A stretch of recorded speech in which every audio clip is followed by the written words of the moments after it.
More US based e-learning platform. మీరు కూడా slot book చేసుకోవాలంటే ఈ నెంబర్ కి కాల్ చేయండి. సుమన్ టీవీలో మీ పర్సనల్ అండ్ బిజినెస్ ప్రమోషన్స్ కోసం కింది నెంబర్ కి కాంటాక్ట్ చేయండి. హలో ఎంఎన్ కశ్యప్ గారు. హలో నాగరాజ్ గారు. చాలా మంది నేను చూసిన వాళ్ళలోనే ఉన్నారండి. ఒక కంఫర్ట్ జోన్లోకి బతికేస్తారు, దాని నుంచి బయటపడరు. చాలా మందిని చూస్తుంటాను నేను.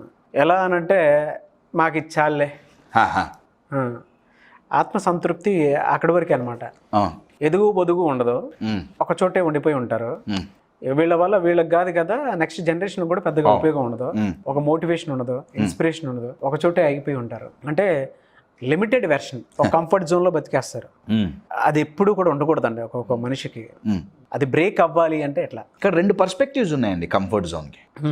ఒక పర్స్పెక్టివ్ మీరు అనేది, నేను నా కంఫర్ట్ జోన్లో ఉంటా, నేను ఏమీ నేర్చుకోను, నేను అప్గ్రేడ్ అవ్వను. ఆ పదం చాలా బాగుంది సార్, లిమిటెడ్ వర్జన్. అవును, అప్పుడు అంతా లిమిట్గానే ఉంటుంది. అవును, ఇది ఒక కంఫర్ట్ జోన్ ఇష్యూ అండి. ఓకే, దీనికి రావటానికి, ఈ కంఫర్ట్ జోన్లో ఉండిపోవటానికి గల కారణం ఏంటంటే, మేము గ్రో అవ్వాలి అని తెలియక కాదు, రైట్? గ్రో అయ్యేంత శక్తి సామర్థ్యం లేక కాదు. ఇది ఒక ప్యాటర్న్ అండి. ప్యాటర్న్ ఏంటంటే, నాకు ఒక ఎయిమ్ ఉంది. ఈ ఫార్ములా గమనించండి. నాకు ఒక ఎయిమ్ ఉంది లేదా ఒక ఎక్స్పెక్టేషన్ ఉంది. Aim are expectation, right? నేను కొంచెం కృషి చేశా, నా కంఫర్ట్ జోన్ని బ్రేక్ చేసి కృషి చేశా, కానీ నేను ఫెయిల్ అయ్యా. ఓకే, ఫెయిల్ అవ్వగానే నేను డిసప్పాయింట్ అయ్యా. ఎస్. నా ఈ మూడు ఏదైతే ఉన్నాయో, ఒక goal, aim, expectation, failure, disappointment. Aim, goal, expectation, failure, disappointment. ఇవి 3-4 సార్లు ఆర్ 10-15 సార్లు ఎప్పుడైతే జరుగుతుందో, రైట్, ఇక నెక్స్ట్ మళ్ళీ వాళ్ళు ఏం అంబిషన్ పెట్టుకోవటానికి. ఎందుకంటే డిసప్పాయింట్ అయినప్పుడల్లా పెయిన్ కదండి. అవును, disappointment it self is pain కదా. అప్పుడు ఏం చేస్తారంటే, దే లోవర్ ద ఎక్స్పెక్టేషన్.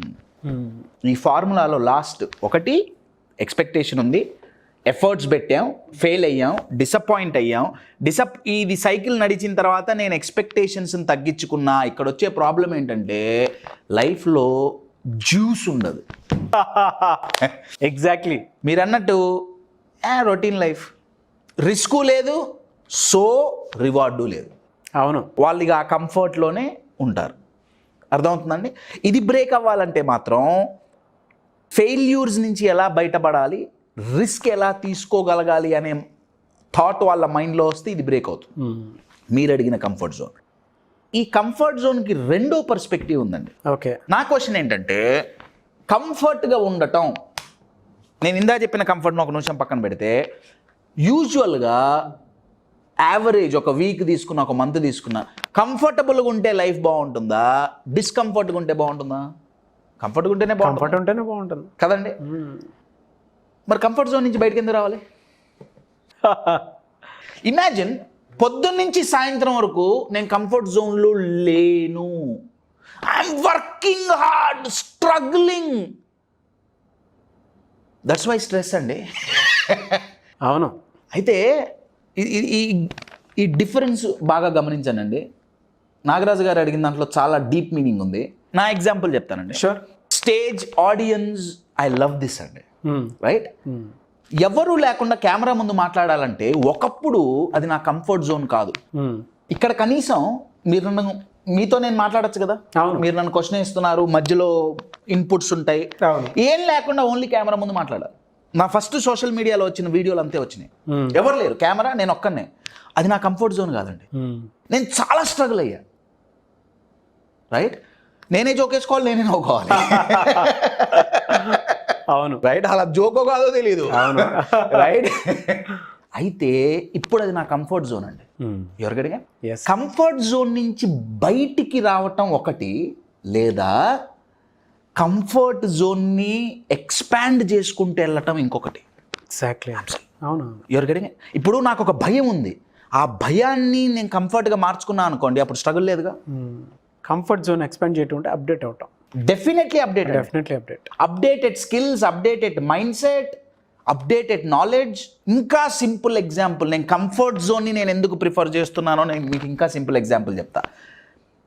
చేపకి నీళ్లు కంఫర్ట్, ఎస్, బయటకు వస్తే గిలగిల కొట్టేసుకుంటారు. అబ్సల్యూట్లీ. అలా చాలామంది మెంటల్గా గిలగిల కొట్టుకుంటున్నారు స్ట్రెస్తో. ఎందుకంటే వాళ్ళు చేసే ఏ పని వాళ్ళ కంఫర్ట్ జోన్లో లేదు. నేనేమంటున్నా అంటే ఒక చిన్న బౌల్లో చేప ఉంది, ఓకే నీళ్ళలోనే ఉంటుంది కానీ ఎక్స్పాండ్ చేసుకుంటుంది. అవును, పెద్ద ఎక్వేరియంలోకి పోతుంది, ఓ చిన్న రివర్లోకి పోతుంది, ఓ సముద్రంలోకి పోతుంది, ఆపర్చునిటీస్ పెరుగుతున్నాయి పెరగట్లేదా? పెరుగుతున్నాయి. కానీ నీళ్లు దాటి బయటకు వచ్చేదే అయిపోయినట్టు. Your getting it? ఎగ్జాక్ట్లీ అండి, కరెక్టే చెప్పారు. Being comfortable in uncomfortable situations, yes, that is what is growth, that is what is discipline. Comfort zone నుంచి బయటికి రావద్దండి. హార్డ్ వర్క్ అనేది నా దృష్టిలో ఒక నాన్ సెన్స్. మీరు నిజంగా కష్టపడుతుంటే యూ విల్ నెవర్ ఎంజాయ్ అండి. అవునండి, అవును, కష్టపడితే జీవితంలో అస్సలు ఎంజాయ్ చేయాలి. You will never enjoy. మీరు ఎంత కష్టపడి ఎంత చేసినా at the end of the day ఆ లైటర్ మూమెంట్స్ లైఫ్లో ఉండవు. అలా ఉండకుండా ఉండాలి. యూ వాంట్ టు సర్వైవింగ్ కాదు, it is thriving, it is being alive. Don't survive my dear friends, be alive, expand your comfort zone. అలా చెయ్యాలి అంటే we need to upgrade skills కావచ్చు, ఏవైనా కావచ్చు. ఆ కొంచెం ఎఫర్ట్ పెట్టగలిగామా, కొంచెం ఎఫర్ట్, మన జోన్ ఎక్స్పాండ్ అయిందా, స్ట్రెస్ ఆటోమేటిక్గా పోతుంది. నేను ఒకరోజు ప్రోగ్రాంలో ఒక కార్పొరేటివ్ ఎగ్జిక్యూటివ్, కశ్యప్ నేను ప్రెషర్ హ్యాండిల్ చేయలేను, సో నా జాబ్ స్ట్రెస్ఫుల్. ఏమండి, ఆయన ప్రెషర్ హ్యాండిల్ చేయటం కనుక నేర్చుకుంటే ఏమండి ఆయన జాబ్ అంతా కంఫర్టబుల్గా ఉంటుందా ఉండదా? ఉంటుంది. That's what I mean. You're getting my point. So 2 dimensions అండి. ఒకటి, అదే కంఫర్ట్ జోన్లో ఉండి రిస్క్ తీసుకోకుండా ఎందుకుంటారు అనేది నేను ఎక్స్ప్లెయిన్ చేశా. Number 2, second dimension, second perspective ఏంటంటే కంఫర్ట్కి, మై డియర్ ఫ్రెండ్స్, మీరు ఎంత కంఫర్టబుల్గా ఉంటే అంత ఎక్కువ పని చేయగలుగుతారు. అలా చేయాలి అంటే జోన్ పెరుగుతూ ఉండాలి. ఇవాళ 1 ఎకరం కంఫర్ట్ ఉంటే రేపు 2 ఎకరాలు కావాలి. అవును, పెరుగుతూ ఉంటే ఆస్తి పెరుగుతుంది. ఇది మెంటల్ ఆస్తి. So my dear friends, keep expanding your self.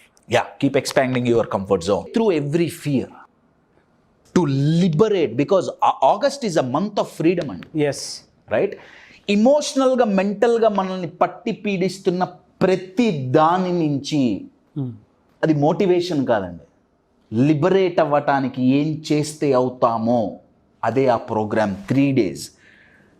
ఇది జస్ట్ సెషన్ కాదు, జస్ట్ ఒక ప్రోగ్రామ్ కాదు, ఇట్స్ అబ్సల్యూట్ ఇమ్మర్షన్ అండి. ఇమ్మర్షన్ అంటే 3 రోజులు ఎందుకు? ఇమ్మర్షన్ అంటే అర్థం ఏంటంటే, ఎండాకాలం ఎస్పెషల్లీ తెలుగు రాష్ట్రాల్లో ఆవకాయ పచ్చడి పెడతారుగా, ఆవకాయ కారం పెడతారుగా, ముక్కలు కట్ చేసి, మ్యాంగో ముక్కలు కట్ చేసి కారం పెట్టి తెల్లారి తింటే మజా ఉండదు. అవును, దాంట్లో కొన్ని రోజులు ఆ ముక్కలు అలా ఉన్నాయనుకోండి, ముక్క మెత్తబడుతుంది, ముక్కలో ఉన్న టేస్ట్ అంతా కారంలోకి వెళ్తుంది, కారంలో ఉండే మసాలా అంతా ముక్కలోకి వస్తుంది. అప్పుడు ఆ టేస్ట్ వేరండి. ఆ మ్యాంగో ముక్క పికిల్లో ఇమ్మర్జ్ అయింది. మీరు అలా చెప్తుంటే నూరు యాక్చువల్గా నాకు కూడా ఉంటుంది. మన మైండ్ ఎప్పుడైతే కొన్ని గంటలు, దీని వెనకాల ఒక రీసెర్చ్ ఉందండి, కొన్ని గంటలు ఒక స్పెసిఫిక్ దాంట్లో మునిగిపోతుందో బ్రేక్ త్రూ అనేది చాలా ఈజీ అండి. To create that we're doing this 3 days program. Thank you so much MN Kashyap గారు. Thank you.